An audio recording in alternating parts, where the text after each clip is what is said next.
the one, the only Benzion.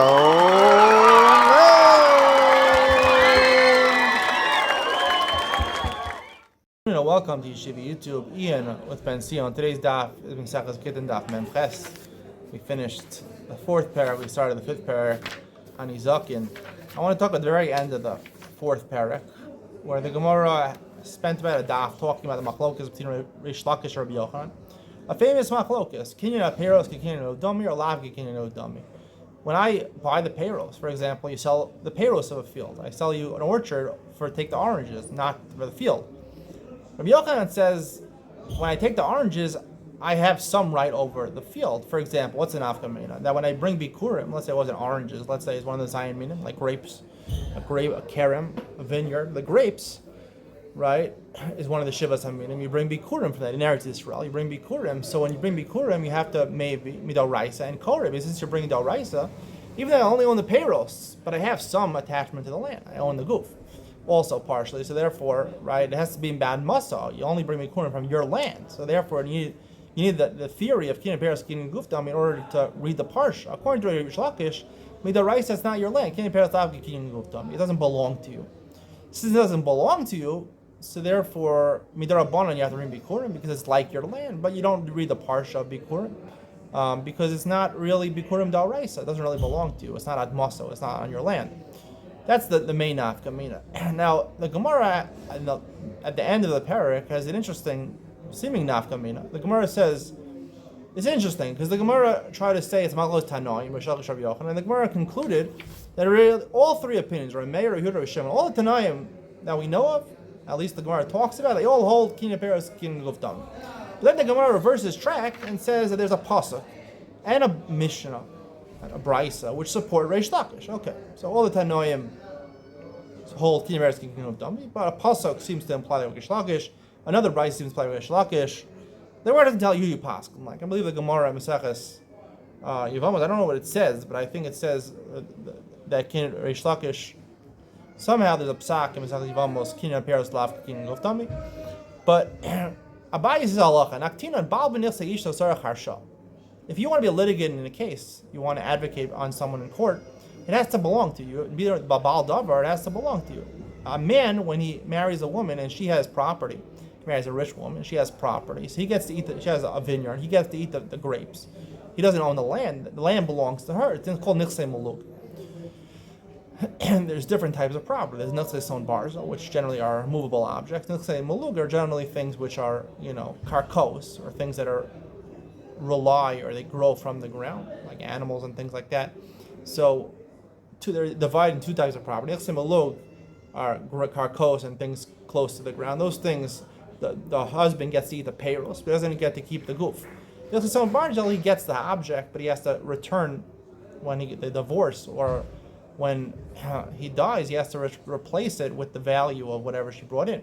When a woman brings something to the marriage, doesn't mean she lets it go. The husband is responsible as part of the ksuba to repay that to her if he dies or they get divorced.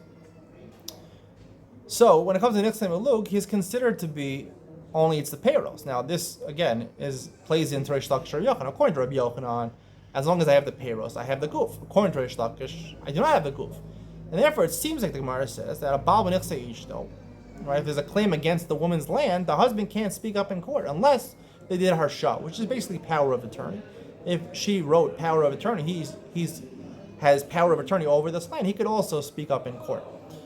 The Gemara makes a qualification. Lo amran el de lo nachis apiri. El nachis apiri mikod mishtai dina apiri mishtai dina agufa.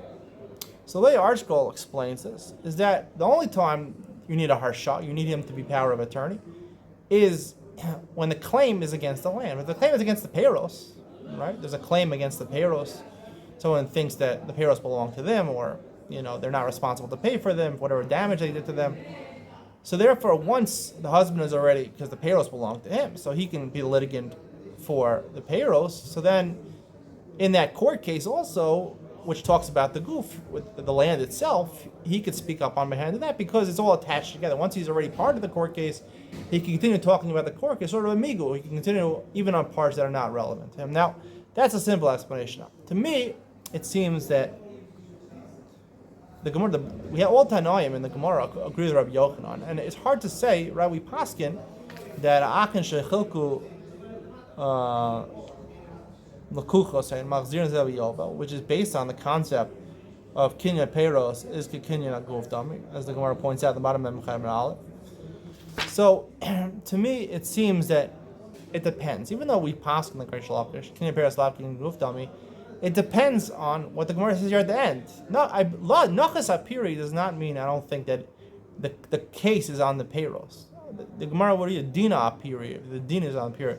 Nachas Apiri means, I think, like this, that sometimes the woman brings in property, an orchard or something like that. The husband, okay, let the orchard grow. He never really established his ownership over the Peiros. But once you establish your ownership over the Peiros, so then that's what it means. Nachas Apiri, he started eating the Peiros. So then, right, a woman is mavatal herself to her husband. That's what the Ran says. Kiddushin is mavatal herself to her husband. So, generally they share a bank account. So once he starts eating the Peiros, that's already joint property. So then the woman sort of is mafkir the goof. She's mafkir the goof. If the husband doesn't touch the Peiros, it sits in she didn't know about it. It sits in some different country or something like that. So he's not involved in that. He has a right to the Peiros, but he didn't actualize his right to the Peiros. So therefore, he has no ownership over the goof. He has no ownership over the actual property itself. But once you start using it, and the wife, because she's a good wife, she's mafkir, sort of mafkir the goof, right? The husband wants, he can go change how you grow the orchard. He can plant it. He can do whatever he wants with it. So because the wife will generally allow him to do that. So therefore, it's considered kinyan goof, and therefore I think there's a distinction in halacha. For example, Reish Lakish and Yochanan argue about two cases. The Gemara says it's sricha on the top of the bottom of Zayin of basement. There are two cases they argue. One case is you sell just the Peiros in your field. So kinyan Peiros, lav kinyan guf dami, like Reish Lakish. The second case where I sell the entire field during Yovel. In Yovel, the field goes back. The 50th year it goes back. So in essence, I really only sell the Peiros. The Gemara says the same machlokes. Rabbi Yochanan and Reish Lakish. Rabbi Yochanan says kinyan Peiros, kinyan guf dami. Right? I own before Yovel. I own the entire field, and therefore maybe the Koreh before Yovel. And Reish Lakish says not.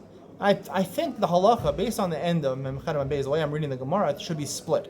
That if you just sell the Peiros, right, and you hold on to the karka, right? The Gemara in Bava Basra talks about this, where a father will sell just to write the Peiros, and will hold on to the guva karka himself. When you're holding on to the guva karka, and you're just selling the Peiros, right, for profits, selling for profits, so I'm holding on to the goof. I'm not mafkir of the goof. So he only is entitled to the Peiros. There it makes sense. Kinyan Peiros, lav kinyan goof dummy. But when I'm, basically selling my entire field, you can do whatever you want to the field. You can work the field. Yovel has to come back. In essence, it's only kinyan Peiros. But since I was mafkir my reshus of the gufa karka until Yovel, I believe in that case we would say kinyan Peiros is kinyan goof dummy, which the Gemara is basically saying. Once he's nachad apira, the nachad guva karka, once he gets involved in the Peiros, meaning he has complete control over the Peiros, right? And he can grow the Peiros, he can do whatever he wants to the field to help the Peiros grow. He has control over the ground itself, like the case where he sells the field until Yovel. I sold you the entire field to Yovel, do whatever you want to the field. In that case, that's nachas apiri, nachas akarka. So basically, I would say the halacha is like Rabbi Yochanan, kinyan Peiros is kinyan guf dami. So therefore, it would be split the halacha. Sometimes yes, sometimes not. Hope you enjoyed today's share. See you in the next one.